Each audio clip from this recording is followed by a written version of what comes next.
She's doing this against a legit fighter? The disrespect is unheard of. Oh my god. She's just an absolute beast.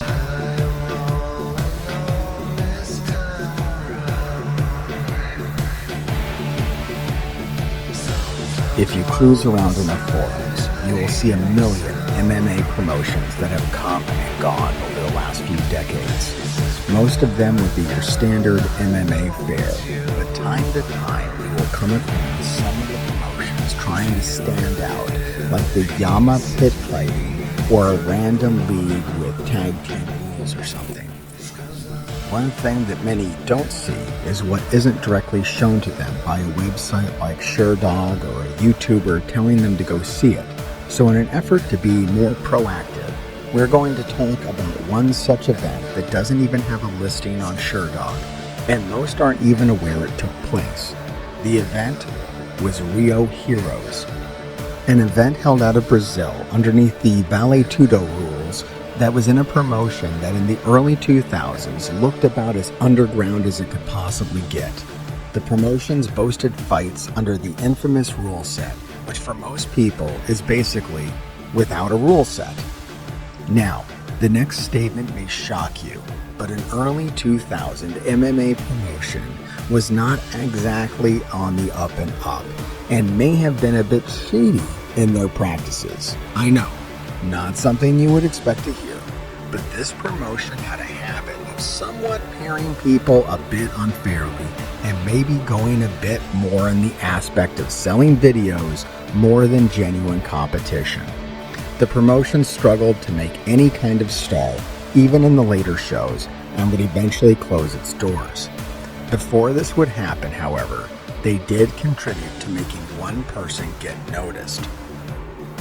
Ediane Gomes was a street kid living around Sao Paulo in the early 2000s. She had fallen on hard times and would be interested in turning her life around and joining the world of fighting. This wasn't the easiest thing to break into from her position, so she would have to endure some fairly shady deals being thrown toward her to get entry into the fight game. Gnomes during this time would be offered a fight with Rio Heroes. Initially, I'm sure this sounded great, but there would come a catch. They didn't have any female opponents for her. So the offer that they ended up making to Gnomes was that she could fight a male for $250.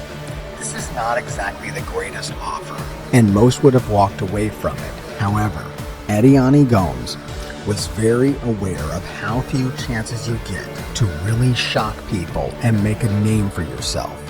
She had the belief in herself that she could actually defeat this guy, even though she hadn't actually had a sanctioned fight yet.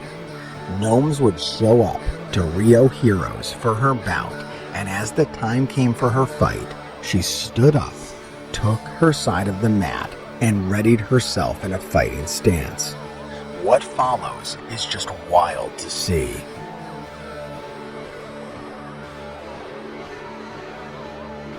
Oh shit, no! Put your fucking hands up, dude! She's doing fucking amazingly for someone who's never fought before. Like, oh, yes.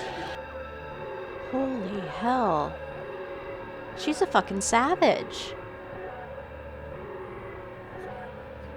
Is she sucking his blood? Is she a vampire? Oh my god. Oh, yes. Armbar. Nice. No, she's taking that arm. She's taking that arm. No, it's done. He's gonna act like he didn't tap. Nah, I was just lightly... And he tapped. No, he's pretending he didn't tap. He fucking tapped. He fucking tapped. He tapped. Rewind the video. He tapped. Note to self, don't fuck with her when I see her on the streets.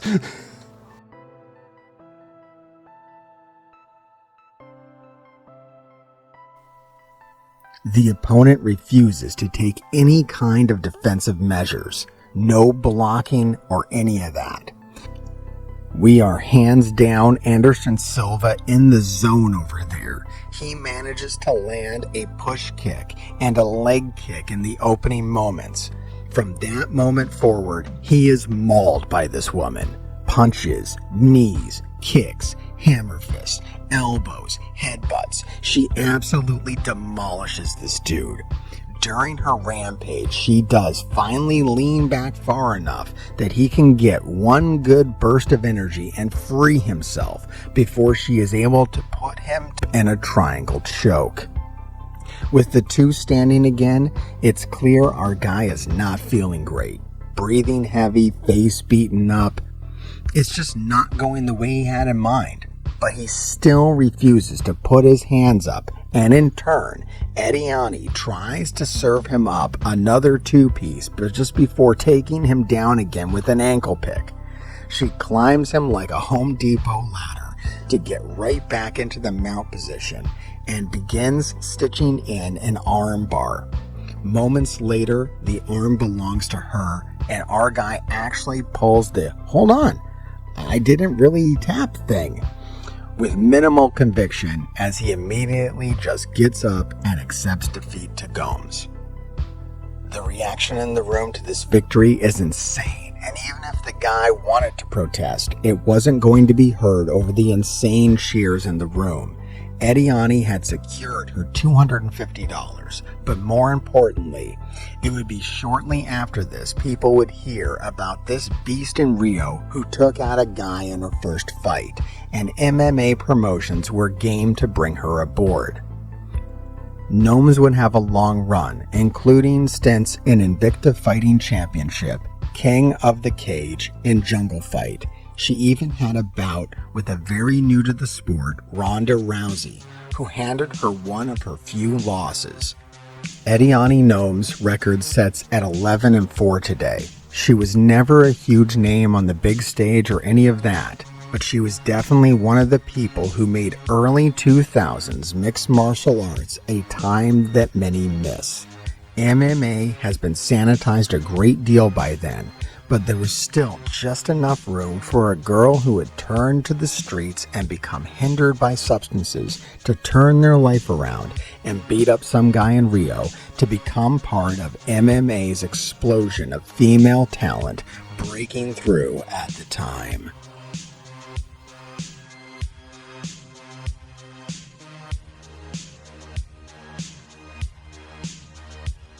His friends are like, next time put your fucking hands up, dude.